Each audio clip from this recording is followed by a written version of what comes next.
وين الرجال اللي على الحق ثوار؟ وين النشامة اللي دايم ذراها؟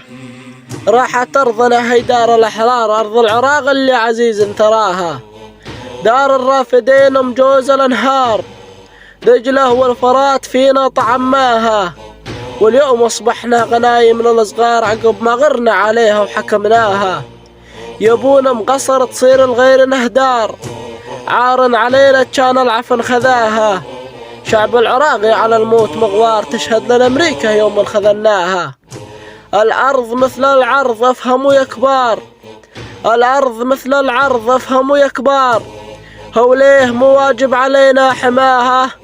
مقصر نام بأمن ثم استغرار، نموت ولا نخلي واحد يطاها، عشنا أحرار ولا بد نموت أحرار، والمنية دونك يا زين ملفاها، يبقى الوطن شامخ مثل سنجار، ولك عزة فينا بعيد مداها. سلام.